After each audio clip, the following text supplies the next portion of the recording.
Tutankhamun was an ancient Egyptian pharaoh who was born in AKHENATEN, which was the capital city of Egypt. Born around 1342 BC, Tut descended from two important kings, Amenhotep III and Akhenaten.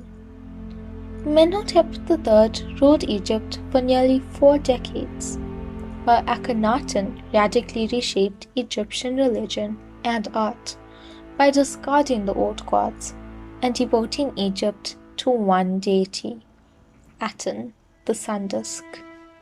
His 17-year reign was marked by highly stylized artworks that prominently featured the symbol. After Akhenaten's death, the young Tutankhamun became king. Egypt dismantled the legacy of his father, returning to the old religious and artistic traditions, as well as smashing his monuments and statues. The young king's reign was short, just under a decade. He was the last of his royal family to rule and reigned during the 18th dynasty, when the Egyptian Empire was at its peak. He died under mysterious circumstances at either the age of 15 or 16 years. Tutankhamun was physically disabled with the deformity of his left foot, along with bone necrosis that required the use of a cane, several of which were found in his tomb, as well as body armor and bows, having been trained in archery.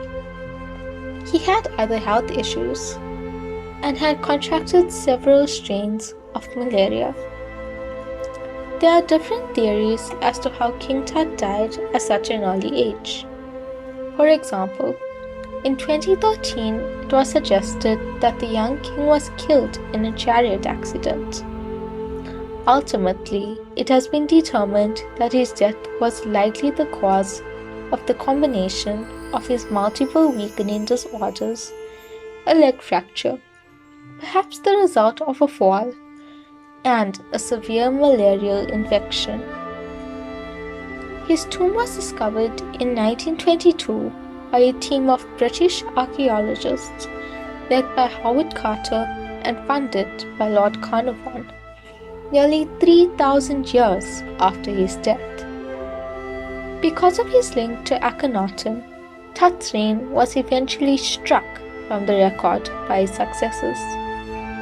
By attempting to write him out of history, they inadvertently preserved his legacy. Because thieves did not know his name, they were unlikely to look for his tomb. The Tomb of Tutankhamun is, in fact, one of the most intact Egyptian tombs to have ever been discovered. Tutankhamun was buried in a hastily prepared tomb in the Valley of the Kings at Thebes, now Luxor, the traditional burial place of his predecessors. The person responsible for his burial, and shown on one of the walls in Tutankhamun's tomb, was A, who succeeded him on the Egyptian throne. The location of this tomb was lost because it had come to be buried by debris from subsequent tombs, and workers' houses were built over the tomb entrance. The unexpectedly small size of Tutankhamun's tomb has led to recent suggestions that there may be parts yet undiscovered. Currently, Egyptologists are investigating the possibility that there may be secret chambers hidden behind the plastered walls of his burial chamber. Tutankhamun's mummy lay within a nest of 3 golden coffins, which fitted snugly inside one another like a set of Russian dolls. During the funeral ritual, the combined coffins were placed in a rectangular stone sarcophagus. Unfortunately, the outer coffin was proved to be slightly too big, and its toes peeked over the edge of the sarcophagus, preventing the lid from closing. Carpenters were quickly summoned, and the coffin toes were cut away. More than 3,000 years later, Howard Carter would find the fragments lying at the base of the sarcophagus.